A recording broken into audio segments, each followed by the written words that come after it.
Es que, hablo yo, es que la idea era que el Guillermo Lara, que era mi socio, teníamos una empresa de ingeniería y construcción, Lara Reyes y compañía, eh, y lo íbamos a tener una semana o 15 días cada uno. Pero a Roque no le gustaba estar en la casa de ¿cómo se llama? En la casa en la casa de Memo, porque la esposa vivía entonces, la señora Elvia, era muy rígida, y en cambio mi esposa Margot, contra lo que se le había dicho, Roque la convencía, lo llevaba hasta los driving a tomar cerveza y comer conchas y todo.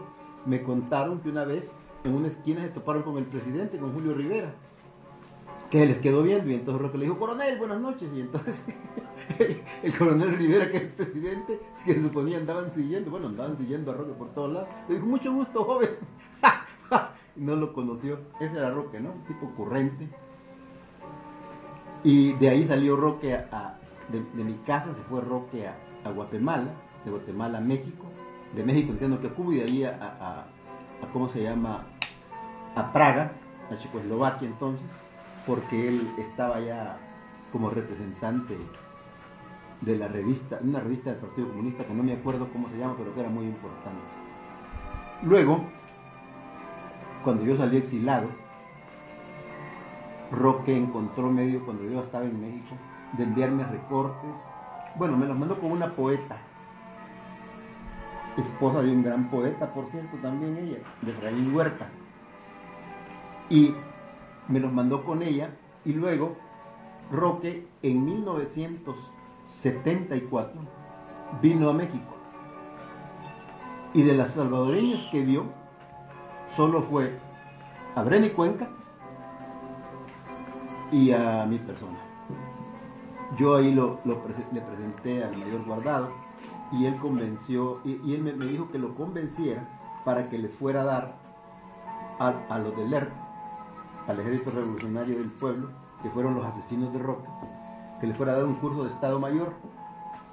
Y ellos fundaron entonces el Estado Mayor del ERP, y después se fueron por una vía militarista. Yo tengo la convicción, y así se lo dije muchas veces al Chefí Janda, con él discutí mucho, porque yo le dije que yo creía que Villalobos iba a traicionar, y me decía que no, y mi amistad con Roque me cegaba. Y ya ven en qué resultó el Villalobos, un vil provocador, chantajista, traidor. Yo creo sinceramente que lo que pasa es que Roque tenía una intención de ser, tenía conceptos políticos más claros, y fundó lo que se llamó el FAPU, que era el Frente de Masas de esa agrupación guerrilla, y ahí Roque tenía una gran influencia, y yo pienso que esa fue la principal causa que lo mataron. Ellos tenían miedo que les quitara la dirección, y entonces lo asesinaron. Pero vamos a volver un poquito a qué es lo que influyó en personas como tú o como Roque, que tenían, porque Roque venía también de una familia que vivía cómodamente y que no tenía mayores necesidades. ¿Qué es lo que influyó en ustedes para que ustedes cambiaran y fueran diferente a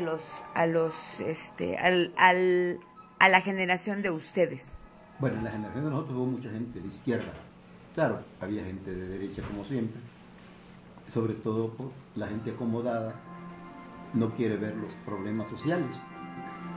Precisamente la gente de derecha, esa es la definición primaria de la derecha, es la gente que no quiere ningún cambio. Y la gente de izquierda siempre hemos querido cambio. En el barrio San Miguelito, en 1944, yo era 9 años y Roque también, hubo un levantamiento,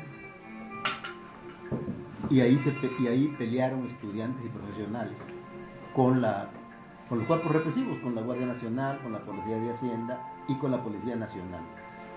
Y ahí nosotros vimos con qué forma tan salvaje catearon prácticamente todas las casas, y cómo trataban de mal a la gente, cómo agarraban a culatazos con los fusiles a gente que no había hecho nada, solo porque según ellos les contestó mal, y lo escapaban a matar, y cómo le disparaban al que no se paraba cuando le decían. En fin, vimos todas las canalladas que hacían los cuerpos represivos.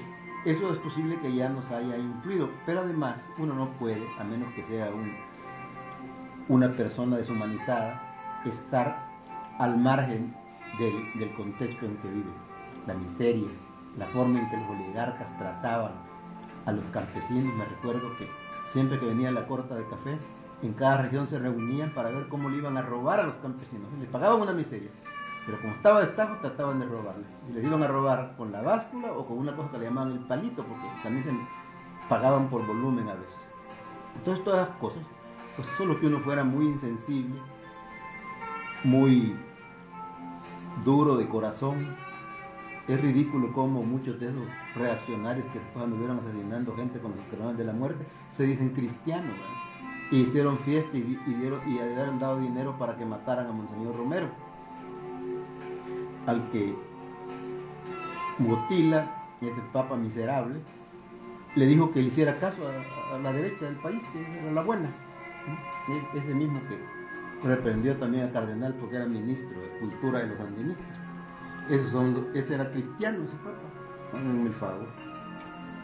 Entonces nosotros no podíamos permanecer indiferentes, veíamos las canalladas, todo lo que hacían, los robos, los atropellos, y entonces tratamos de cambiar. Nosotros, afortunadamente en ese tiempo, nosotros como juventud quisimos cambiar el mundo, porque hoy parece que a la mayor parte de la juventud no le interesa el dinero, ganar dinero, porque creo que el dinero se ha convertido en el becerro de oro de estos tiempos.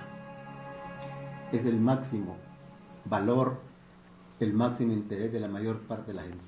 Solo eso le interesa. Roque no era de esos y por eso luchó y murió. Roque era un poeta brillante, no todos lo sabemos, pero Roque murió a los 40 años, todavía tenía mucho que dar. Lo mataron, lo asesinaron a los 40 años. Vamos a hacer un corte.